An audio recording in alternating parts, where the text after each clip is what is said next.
আমার বিয়ে হয়েছে প্রায় 5 বছর হতে যাচ্ছে। বিয়ের প্রথম দিন রাতে আমার শাশুড়ি আমাকে ডেকে নিয়ে বলে, বৌমা কোনোভাবেই যেন পেটে বাচ্চা না আসে, কারণ আর কয়েকদিন পরেই আমার ছেলে বিদেশে চলে যাবে। আমাদের লাভ ম্যারেজ ছিল, ভালোবেসে বিয়ে করেছিলাম আমরা। বিয়ের 2 মাসের মাথায় আমার স্বামী বিদেশে চলে যায়। আমি আমার স্বামীকে অনেকবার রিকোয়েস্ট করেছিলাম যেন বিদেশে সে না যায়, দেশে বসে যতটুকু ইনকাম করে আমি ততটুকুতেই হ্যাপি, কিন্তু আমার শাশুড়ি বারবার বাধা দেয়। আমার স্বামী আমাকে বলেছিল 2 বছরের মাথায় সে দেশে আসবে, কিন্তু আজ 5টি বছর পার হওয়ার পরেও সে দেশে আসতে পারেনি। দেশে আসতে না পারার জন্য একমাত্র দায়ী তার বাবা মা আর বোন। প্রথম বছর যখন আমার স্বামী দেশে আসতে চায় তখন তার মা বলে, তোর বোনের বিয়ে ঠিক হয়েছে, আগে বোনকে বিয়ে দে, তারপর দেশে আসিস। আমার শ্বশুর বাড়ির গ্রামের নিয়ম অনুযায়ী মেয়েদের নর্মালি সকালে দেখে বিকেলে বিয়ে, মানে সকালে যদি কোনো মেয়েকে দেখতে এসে পছন্দ হয়ে যায় তাহলে বিকেলে 15-20 জন বরযাত্রী এসে তাও পুরুষ মানুষ গিয়ে বিয়ে পড়িয়ে নিয়ে আসে। ঠিক আমার বিয়ের সময়ও এই আচরণটা করেছিল আমার শ্বশুর শাশুড়ি। আমার বাবা মার অনেক ইচ্ছা ছিল আমাকে খুব ধুমধাম আয়োজন করে বিয়ে দিবে, কিন্তু তারা গ্রামের বাজার থেকে একটা কোনো রকম নর্মাল শাড়ি কিনে এনে বিয়ে করে নিয়ে যায়। আমার বাবা মা কোনো রকম কোনো ঝামেলা করেনি, কারণ পুরো এলাকায় আমার বিয়ের কথা জানতো। আর একবার যদি বিয়েটা ভেঙে যায় তাহলে পুরো এলাকায় রটিয়ে পড়বে মেয়ে খারাপ। কিন্তু আমার শ্বশুর শাশুড়ির আসল রূপ দেখতে পাই আমার ননদের বিয়ের বেলায়। তারা এখন সব চিনে, ওয়েডিং ফটোগ্রাফার, ঢাকা থেকে বিয়ের শপিং, মেহেদি আর্টিস্ট, ইভেন্ট প্ল্যান, সবকিছু। প্রায় 15 লাখ টাকা খরচ করিয়েছে আমার হাজবেন্ডকে দিয়ে, যেন সে সহজে দেশে আসতে না পারে। তার বোনের বিয়ে সে খরচ করবে স্বাভাবিক, কিন্তু একবারে 15 লক্ষ টাকা দিয়ে বিয়ে করার কোনো প্রশ্নই আসে না। যেখানে আমাকে নর্মাল একটা 2500 টাকা শাড়ি দিয়ে বিয়ে করিয়ে নিয়ে এসেছে, সেখানে এখন তার মেয়ের বেলায় 15 লাখ টাকা দিয়ে বিয়ে করাচ্ছে। যাই হোক, বিয়ের ঘটনা বাদ দেই। এর 3 বছর পর আমার স্বামী আবারও দেশে আসতে চায়। তখন আমার শ্বশুর শাশুড়ি অনেক তালবাহানা করে আমার স্বামীকে আর দেশে আসতে দেয়নি, কারণ আমার ননদের বাচ্চা হবে, তাদের বাসায় বড় করে আকিকা দিবে, অনুষ্ঠান করবে। এই বলে আমার শ্বশুর শাশুড়ি আমার স্বামীর কাছ থেকে প্রায় 2 লক্ষ টাকা নেয়। বলে রাখি, আমি আমার হাজবেন্ডকে অনেকভাবে বুঝিয়েছিলাম সংসারে অবশ্যই খরচ করবা, কিন্তু একটু হিসাব করে, কিন্তু সে কখনো আমার কথা শুনেনি। যখনই তার বাবা মা টাকা চাইতো একদম হিসাব না করে টাকা পাঠাতো। তবে আমার স্বামী আমার বেলায় ছিল উদাসীন। যদি কখনো বলতাম আমাদের একটা ভবিষ্যৎ আছে, অন্তত ভবিষ্যতের কথা চিন্তা করে কিছুটা টাকা সেভিংস করো,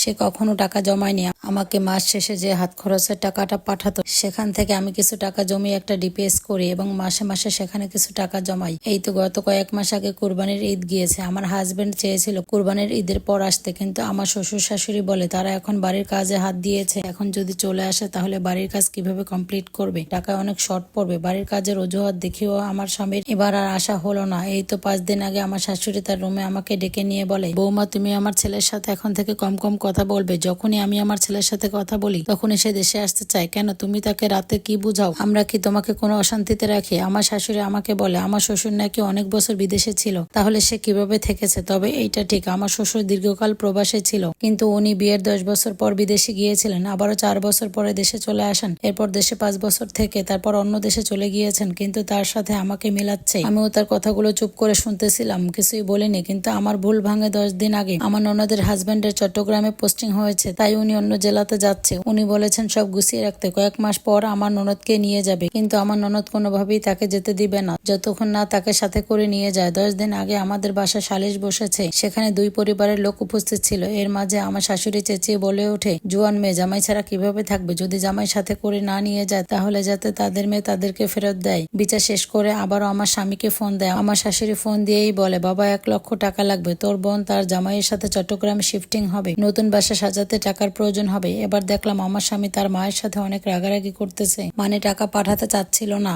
তার মেয়ের সংসার সে সাজাবে, এখন সে কেন কষ্ট করে টাকা পাঠাবে? যাই হোক, অনেক জোরাজুরির পর মনে হয় 30 থেকে 35 হাজার টাকা পাঠিয়েছিল, কারণ আমি এই ব্যাপার নিয়ে আমার স্বামীর সাথে কোনো প্রকার কোনো কথা বলতাম না। এসব পরিস্থিতি দেখে যা বুঝলাম আমার হাজবেন্ড আগামী 5 বছরেও দেশে আসতে পারবে না। এরপর আমার স্বামীর সাথে বেশ কয়েকদিন আমার কথাও হয় না, মোটামুটি মনটাও বেশ খারাপ ছিল। গতকাল সন্ধ্যায় সে আমাকে অনেকবার ফোন দেয়, ফোনটা রিসিভ করতে সে হাউমাউ করে কান্না করে দেয়। আসলে পুরুষ মানুষ তো প্রবাসে থাকে, সহজে কান্না করতে চায় না। তারপর উনি আমাকে বলল, এতগুলো বছর আমি প্রবাসে আছি, আমার পরিবার কখনো আমাকে বলল না বাবা একবারের জন্য দেশে আয়। আমার বোনের বিয়ে হলো, কতগুলো ঈদ গেল, বোনের একটা বাচ্চাও হলো, যতবারই আমি আসতে চাই ততবারই আমার ফ্যামিলি আমাকে নিষেধ করে। আসলে প্রবাসীদের সবাই টাকা দিয়েই মাপে, যতদিন পরিবারকে টাকা পাঠাতে পারবে ঠিক ততদিনই ছেলে ভালো, আর যখন দেশে আসতে চাইবে তখন তাদের মুখ কালো। আর এরপর আমার স্বামী যে আমাকে কথাটা শোনালো এটা আমি কখনোই কল্পনাও করতে পারিনি। আমার হাজবেন্ড আমাকে জানায় সে 1 মাসের মধ্যে দেশে আসতেছে, যদিও আমার আগে থেকে পাসপোর্ট করা ছিল। 1 মাসের ভিতরে দেশে এসে সে আমাকে তার কাছে নিয়ে যাবে, সুন্দর একটা সংসার করবে। আলহামদুলিল্লাহ, আমি এতটুকুতেই খুশি। আমার আমার স্বামী আমার জন্য কোনো সেভিংস করেনি, এটা নিয়ে আমার কোনো দুঃখ নেই, কিন্তু দিন শেষে আমি তার কাছে থাকতে পারবো, আমাদের সুন্দর একটা ভবিষ্যৎ হবে, এটাই সবসময় আল্লাহর কাছে চাইতাম। সত্যি ধৈর্য ধরলে আল্লাহ কখনো নিরাশ করেন না। আপনারা এতক্ষণ যে স্টোরিটা শুনলেন, এটা একটা আপুর লাইফ থেকে নেওয়া, এটা কোনোভাবেই আমার জীবনের সাথে জড়িত নয়। আশা করি সবাই ভালো থাকবেন, সুস্থ থাকবেন। আসসালামু আলাইকুম, আল্লাহ হাফিজ।